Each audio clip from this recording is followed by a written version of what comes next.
God has not made us a judge of anybody in this church. परमेश्वर ने हमें इस कलीसिया में किसी और व्यक्ति का न्यायाधीश नहीं बनाया है। If you're an elder, you have some responsibility to correct people. अगर आप एक प्राचीन हो तो आपकी एक कोई जिम्मेदारी होती है लोगों को सुधारने की। But even an elder is not a judge. पर एक प्राचीन भी कोई न्यायाधीश नहीं होता। He is to help people, to correct people, warn them, उसे लोगों की सहायता करनी है, उन्हें सुधारना है, उन्हें चेतावनी देनी है, rebuke them sometimes, sure, कभी कभी उन्हें डांटना है निश्चित तौर पर, but not judge. पर उनका न्याय नहीं करना है। So, I learned from this verse that mercy is greater than sacrifice. और इस वचन से मैंने सीखा कि बलिदान से भी बढ़कर, बलिदान से भी महान है दया। So if I appreciate a missionary who's gone to the cannibals and laid down their life to preach the gospel, it's great, I admire that. और अगर मुझे लगता है, मैं किसी मिशनरी की तारीफ करता हूँ जो आदमखोर लोगों के बीच में जाकर रहा और उसने मसीह के लिए अपनी जान गंवा दी, और उसकी मैं तारीफ करता हूँ, ये अच्छी बात है। And then I hear of somebody else who's very merciful to someone. और फिर मैं दूसरे व्यक्ति के बारे में सुनता हूँ जो दूसरों के प्रति बहुत ज्यादा दयावंत है, दया दिखाता है। He didn't go to the cannibals, but he just showed a great mercy to someone. वो आदमखोर लोगों के पास नहीं गया, नरभक्षियों के पास नहीं गया, पर उसने किसी और व्यक्ति के प्रति बहुत बड़ी दया दिखाई।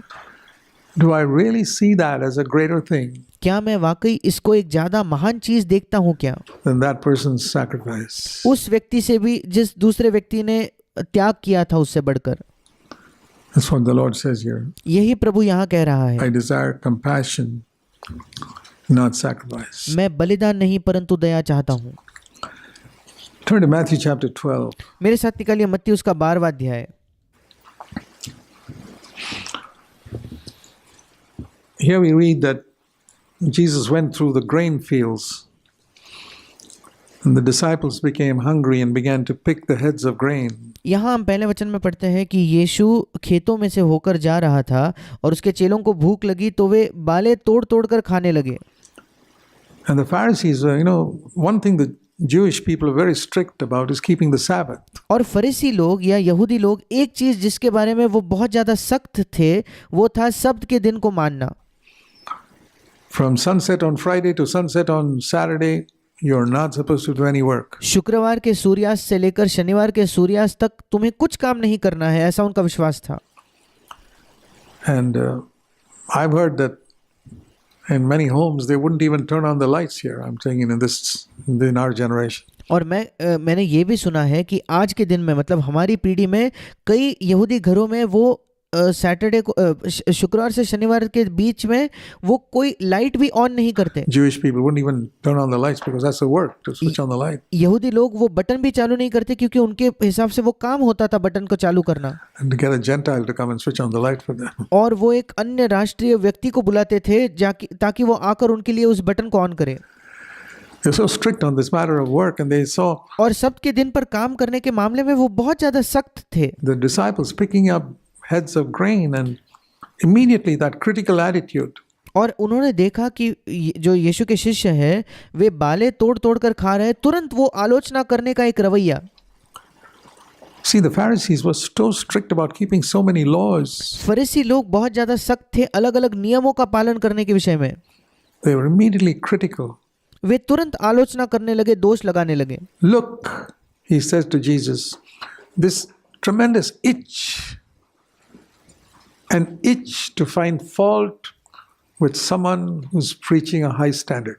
और ये यीशु को वो कहते हैं, देख ये जो एक बहुत बड़ी खुजली होती है कि एक हमारे अंदर एक खुजली होती है कि किसी के भी अंदर वो हम दोष को खोजते हैं, उनकी आलोचना करते हैं जो एक ऊंचे मापदंड का प्रचार कर रहा हो। Why were they so much against Jesus? Because he क्यों वो यीशु मसीह के इतने खिलाफ थे? preaching such a high standard of morality and holiness. क्योंकि यीशु मसीह नैतिकता का और पवित्रता का एक बहुत ऊंचे स्तर, बहुत ऊंचे मापदंड का प्रचार कर रहा था। And there's a tremendous itch in people to somehow pull that person down. और लोगों के अंदर एक बहुत बड़ी खुजली होती है कि किसी ना किसी तरीके से उस व्यक्ति को नीचे खींचा जाए।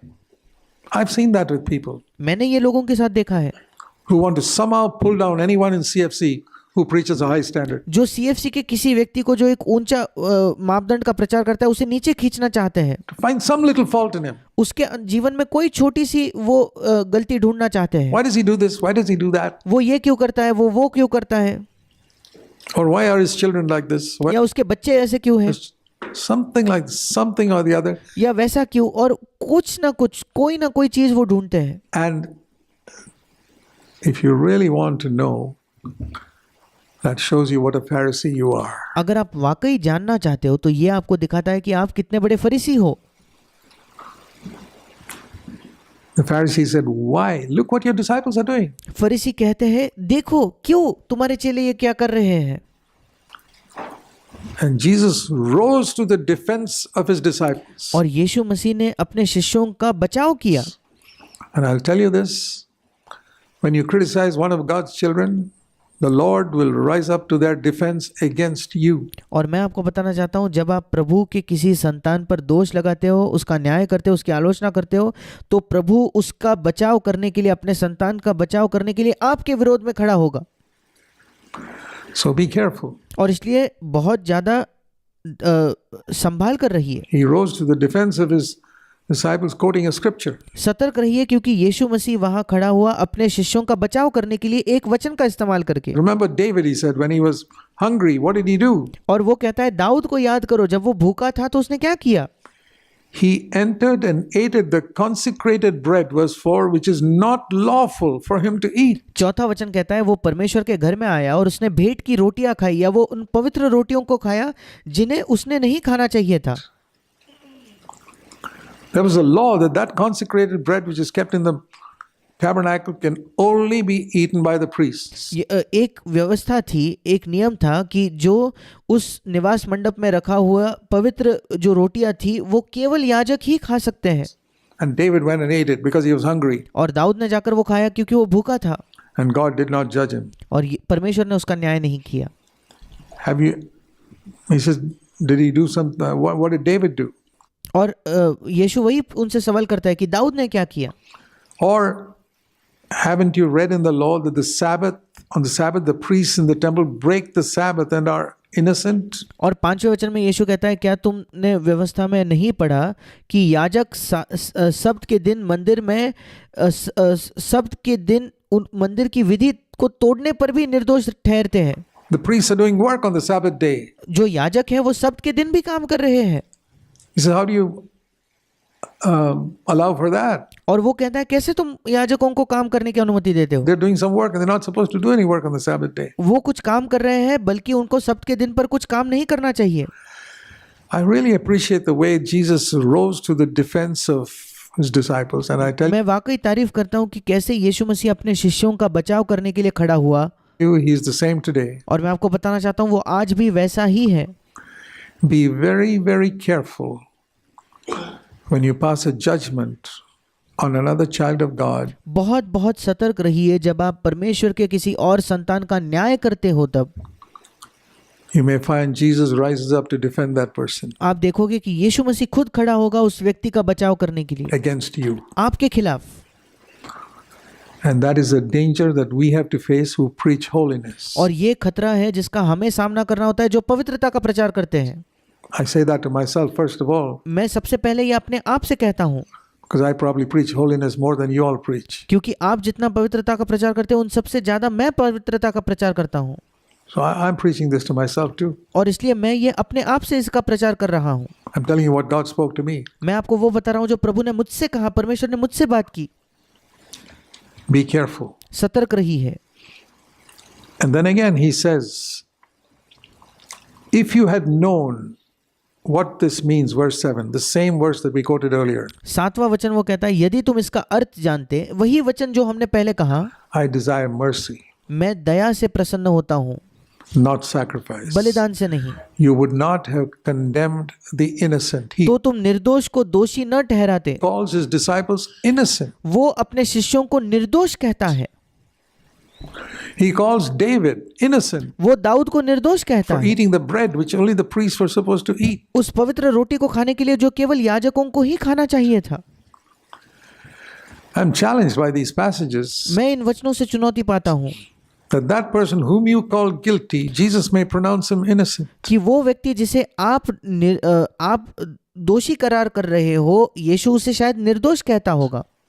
So be very, very careful. और इसलिए बहुत बहुत बहुत ज़्यादा सतर्क रहिए। The best is to obey Matthew 7 verse 1 literally. सर्वश्रेष्ठ यही है कि हम मत्ती 7 का जो पहला वचन है उसको शब्दशः वैसे के वैसे उसका पालन करें। Do not judge. दोष मत लगाओ या न्याय मत करो। Mind your own business अपने काम से काम रखे and leave all judgment to God. और सब का सब न्याय जो है वो परमेश्वर के हाथों में सौंप दे। God is the only righteous judge. परमेश्वर इकलौता धर्मी न्यायाधीश है।